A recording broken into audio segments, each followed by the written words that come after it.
जब से बीएलओ का काम मिला है तब से बहुत टेंशन में रहते थे। हम सुबह जाते थे, शाम को आते थे, चुपचाप लेट जाते थे, किसी से बात नहीं करते थे। टेंशन की वजह से ब्रेन हेमरेज अटैक पड़ा है। विकास विभाग के जितने तुम लोग हो ना, तुम लोग एक भी काम नहीं करते, केवल फ्री का पैसा, केवल फ्री का पैसा। छोड़ दो ना, कोई काम नहीं करना है। TV10 भारत, सच की ताकत। एसआईआर को लेकर न सिर्फ देश के मतदाता परेशान हैं, बल्कि चुनाव आयोग में काम करने वाले कर्मचारी भी परेशान हो चुके हैं। एसआईआर को लेकर देश भर में बवाल है। हाल ही में बिहार चुनाव हुए हैं, उसी में एसआईआर जो है वो लागू हुआ और उसी के साथ हमने देखा कि कितनी गड़बड़ झाले जो है वो सामने आए हैं, कितनी गड़बड़ियां जो है एसआईआर में सामने आई हैं।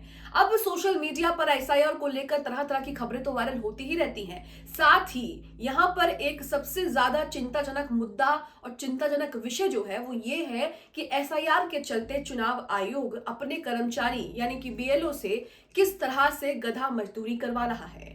बीएलओ गधा मजदूरी करने के चक्कर में, ज्यादा काम करने के चक्कर में घर नहीं जा पा रहे, 2-3 दिन से सही से सो नहीं पा रहे। अगर आप एक दिन नहीं सोएंगे तो आप जो है वो चिड़चिड़े हो जाएंगे, आपका मूड अच्छा नहीं होगा, आप रिफ्रेश फील नहीं करेंगे। उन चुनाव कर्मचारियों की सोचिए जो 2-3 दिन सही से सो नहीं पा रहे या 2-3 घंटे की सिर्फ नींद ले रहे हैं। अब इसी के चलते वो आत्महत्या कर रहे हैं और देश के कोने कोने से ये खबर आ रही है कि इस बीएलओ ने यहाँ पर आत्महत्या कर ली, इस बीएलओ ने यहाँ पर आत्महत्या कर ली। और सभी आत्महत्या करने के पीछे एक ही रीजन, एक ही कारण दे रहे हैं कि भाई काम बहुत ज्यादा करवाते हैं और थोड़े ही समय में बहुत ज्यादा काम है। ना तो हमें कोई ट्रेनिंग दी गई है, ना तो हमें बताया गया कि किस तरह से काम करना है। हम परेशान हो चुके हैं कुल मिलाकर। वहीं ज्ञानेश कुमार जो थे वो तो बीएलओ की नाक में दम कर ही रहे थे, लेकिन अब ज्ञानेश कुमार की एक हूबहू कॉपी आ गई है डीएम साहिबा, जो और भी ज्यादा बीएलओ की नाक में दम कर रही है। खबर आ रही है कि 60 बीएलओ पर एफआईआर दर्ज करवा दी है डीएम साहिबा ने। वहीं कहा जा रहा है कि बीएलओ जो है वो सही से काम नहीं करते हैं, सिर्फ फ्री के पैसे लेते हैं, सरकार का पैसा बर्बाद कर रहे हैं और आराम से जो है वो मजे करते रहते हैं। वीडियोस भी सोशल मीडिया पर वायरल हो रहे हैं, पूरा मामला आपको बताएंगे। नमस्कार, आप देख रहे TV10 भारत और मैं हूं आपके साथ मुनमुन रहमान। एसआईआर को लेकर ना सिर्फ मतदाता परेशान है, बल्कि जिन लोगों को ये प्रक्रिया करवाने के लिए जिन लोगों पे जिम्मा सौंपा है वो भी बहुत ज्यादा परेशान है। कहा यह भी जा रहा है कि ना तो कोई ट्रेनिंग दी गई है, ना तो बताया गया कि किस तरह से करना है, बस एक्स्ट्रा काम जो है वो उनके ऊपर डाल दिया है, उनके सर डाल दिया है, जिसके बाद वो 2-3 दिन जो है फ्री नहीं हो पाते, घर नहीं जा पाते। अब डीएम साहिबा कौन है?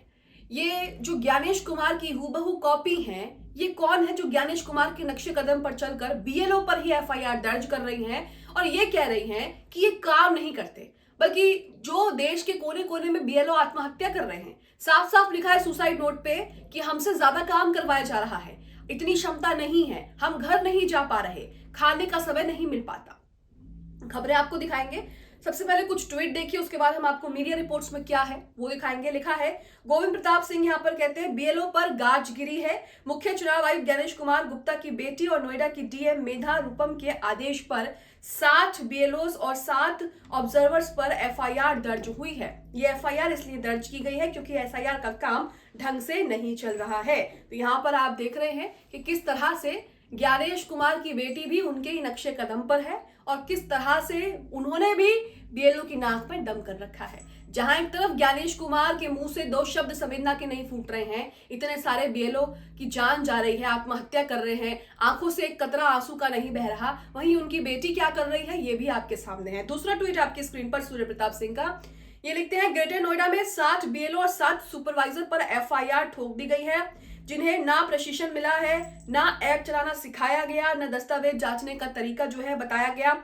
गलती पूरी व्यवस्था की है, पर जवाबदेही हमेशा नीचे वालों पर। इससे बड़ा नौकरशाही, ढकोसला और क्या होगा? अगर सच में यही नियम है तो एक आदेश और जारी कर दीजिए। काम नहीं हुआ, सभी बीएलओ सामूहिक फांसी पर चढ़ा दिए जाएं, शायद बस यही ऐलान बाकी रह गया हो। तो यहाँ पर आप देख रहे हैं कि क्या कुछ बीएलओ के साथ हुआ है। वहीं डॉक्टर एहतेशाम सिद्दीकी का भी ट्वीट आपकी स्क्रीन पर, जिसमें लिखा आईएएस मेधा रूपम जिलाधिकारी गौतम बुद्ध नगर में एसआईआर के कार्यों में लापरवाही बरतने के मामले में 60 बीएलओ और 7 पर्यवेक्षकों यानी कि सुपरवाइजर पर एफआईआर दर्ज एफआईआर दर्ज कराने का आदेश दिया है। नोएडा में बीएलओ का कार्य काफी चुनौतियों भरा है। यूपी में सबसे ज्यादा कार्यवाही भी नोएडा में बीएलओ पर हो रही है। तो यहाँ पर आप देख रहे हैं, साथ ही आपकी स्क्रीन पर न्यूज 18 की ये खबर भी है जिसमें डीएम साहिबा ने क्या कहा है, किस तरह के आदेश दिए हैं, एफआईआर क्यों दर्ज की है और साथ ही उन बीएलओ पर क्या आरोप लगाए हैं डीएम साहिबा ने, ये भी आपके सामने है। हेडलाइन में लिखा है कि एसआईआर में लापरवाही पर 60 बीएलओ और 7 सुपरवाइजर के खिलाफ एफआईआर, डीएम के आदेश पर एक्शन हुआ है। ग्रेटर नोएडा में मतदाता सूची के विशेष गहन पुनरीक्षण कार्य एसआईआर में लापरवाही बरतने का बड़ा मामला जो है वो उत्तर प्रदेश के ग्रेटर नोएडा से सामने आ रहा है। यहाँ मतदाता सूची के सत्यापन में लापरवाही बरतने पर जिलाधिकारी मेधा रूपम ने बीएलओ और सुपरवाइजरों के खिलाफ बड़ी कार्रवाई कर दी है। डीएम के आदेश पर 60 बीएलओ और 7 सुपरवाइजरों के खिलाफ जो है वो एफआईआर दर्ज कर गई है। ये एफआईआर कार्यक्रम में लापरवाही, उदासीनता और उच्च अधिकारियों के आदेशों की अवहेलना करने के आरोप में अलग अलग थानों में दर्ज कराई गई है। तो यहाँ पर आप देख रहे हैं कि क्या क्या आरोप लगाए हैं। साथ ही उन पर आरोप है कि सुपरवाइजर ने विशेष पुनरीक्षण कार्य की प्रगति को लेकर बार बार दिए गए निर्देशों की अनदेखी की है और निर्धारित समय जो दिया गया था उसमें भी अपनी जिम्मेदारियां नहीं निभाई हैं। वहीं तीसरी कार्रवाई जेवर में भी की गई है। यहाँ 17 बीएलओ के खिलाफ एफआईआर दर्ज करने का आदेश उप जिलाधिकारी ने दिया है। तो यहाँ पर आप देख रहे हैं कि किस तरह से ज्ञानेश कुमार तो एसआईआर को लेकर बीएलओ की नाक में दम करे ही हुए थे, लेकिन उनकी बेटी भी आ गई है बीएलओ की नाक में दम करने के लिए और किस तरह से उन पर एफआईआर दर्ज हो रही है ये सब भी आपके सामने है। इसी के साथ सबसे पहले आपको ये वीडियो सुनाते हैं जिसमें ये जो एसडीएम है ये किस तरह से एक बीएलओ अधिकारी से बात कर रहे हैं।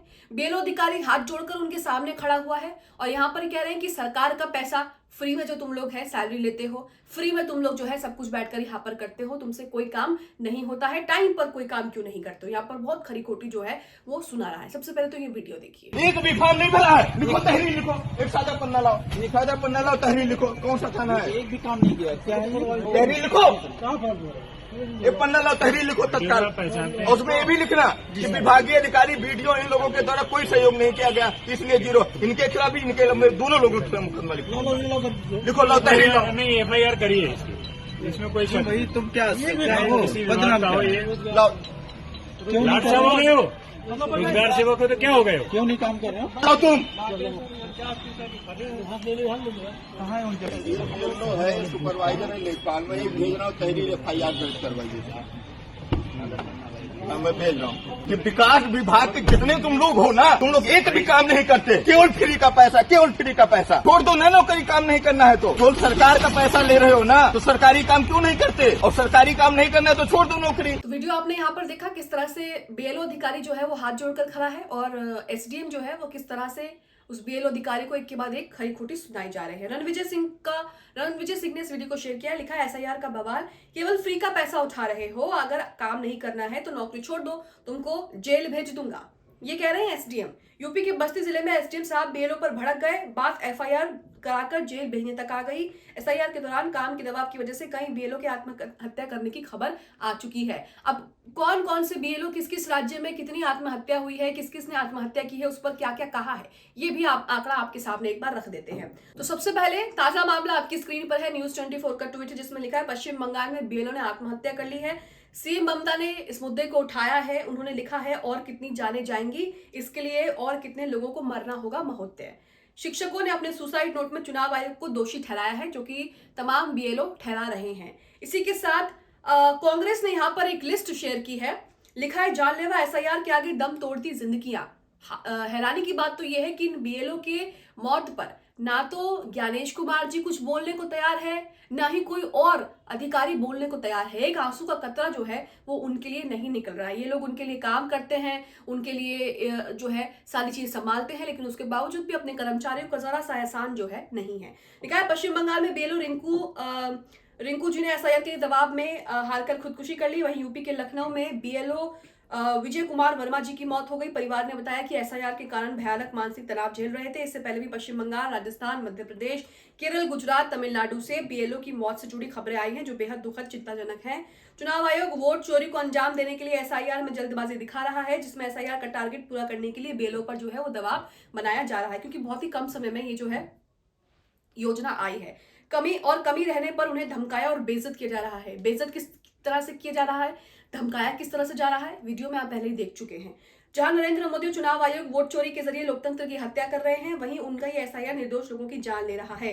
अब यहाँ पर देखिए किस तरह से तमाम मध्य प्रदेश, केरल, पश्चिम बंगाल, यूपी, जहां जहां पर एसआईआर को लेकर बीएलओ ने दम तोड़ा है, बीएलओ ने आत्महत्या की है, तमाम उस चीज का ये ब्यौरा यहाँ पर दे रहे हैं। इसी के साथ अपूर्व का ट्वीट आपकी स्क्रीन पर है, जिसमें लिखा है 19 दिनों में 16 बीएलओ मरे और सच पूछने की हिम्मत सिर्फ एक पे है, वो है राहुल गांधी। लगातार ही उन्हें लेकर आवाज उठा रहे हैं। 19 दिन, 6 राज्य, 16 मौतें, ईसीआई 0 आंसर्स, न जांच, न डेटा, न फुटेज, बस मौन। और इसी मौन में एक आदमी खड़ा है, वो है राहुल गांधी। वो अकेले पूछ रहे हैं मौतों की जिम्मेदारी कौन लेगा, फुटेज कहाँ है, डेटा क्यों छुपाया जा रहा है। ईसीआई के पास जवाब नहीं है, सिर्फ भागना है। सवाल सीधा है, अगर राहुल गांधी गलत है तो सच दिखाने से क्यों डर रहे हैं। सच यही है, निर्दोष सबूत बचाता है, दोषी सबूत जो है वो मिटाता है। तो यहाँ पर किस तरह से राहुल गांधी लगातार ही बीएलओ को लेकर जो कुछ भी पूछ रहे हैं, जो कुछ भी गंभीर सवाल उठा रहे हैं, लगातार उसे लेकर भी जो है वो सोशल मीडिया पर अलग अलग तरह की प्रतिक्रिया आ रही है। वहीं कृष्ण कांत यहाँ पे महुआ मोइत्रा का वीडियो शेयर करते हुए लिखते हैं कि बीएलओ रिंकू की मौत के लिए मुख्य चुनाव आयुक्त ज्ञानेश कुमार को जिम्मेदार ठहराया है महुआ मोइत्रा ने, जो कि सांसद हैं। इसी के साथ राष्ट्रीय जनता दल का ट्वीट आपके सामने है, जिसमें निर्मला सीतारमण के पति क्या कह रहे हैं, उनके हस्बैंड क्या कह रहे हैं एसआईआर को लेकर, ये यहाँ पर जाना जरूरी है, क्योंकि निर्मला सीतारमण केंद्र में जो है वो मंत्री हैं और इसी के साथ उन्हीं की सरकार में ये सब हो रहा है। अब उन्हीं के पति क्या कुछ कह रहा है एसआईआर पर, वो सुनिए। लिखा है, एसआईआर के नाम पर पक्षपाती भाजपाई चुनाव आयोग भारतीय लोकतंत्र को खोखला और चुनावों को निरर्थक बनाने पर तुली है। एसआईआर एक तरह की रक्तहीन राजनीतिक नरसंहार है। वे खून नहीं बहा रही, शरीर की हत्या नहीं कर रही, बस लोगों को वोटर लिस्ट से बाहर करके उनकी नागरिकता को मार रहे हैं। ये निर्मला सीतारमण के पति का कहना है एसआईआर पर। यहाँ पर आप समझ रहे हैं कि किस तरह से भारतीय जनता पार्टी ने ये जो नया एसआईआर का खेल शुरू किया है, इससे भी जो है फायदा उसी को पहुंचा है। सोशल मीडिया पर लोगों का ऐसा कहना है, वहीं कहीं पार्टियों के बड़े बड़े नेताओं का ऐसा कहना है। अब आप इसे लेकर क्या सोचते हैं, एसआईआर को लेकर क्या सोचते हैं। जिस तरह से ये ज्ञानेश कुमार की बेटी ने 60 बीएलओ पर एफआईआर दर्ज कर दी है, वहीं लगातार उनको धमकाया जा रहा है, वहीं दूसरी तरफ काम के ही प्रेशर से उनकी जान जा रही है, वो आत्महत्या कर रहे हैं, सो नहीं पा रहे, खाने का वक्त नहीं है। आप इन सब को लेकर क्या सोचते हैं। बीएलओ की मौत का जिम्मेदार किसे होना चाहिए, एसआईआर को लेकर क्या सोचते हैं, कमेंट बॉक्स में जरूर बताएं।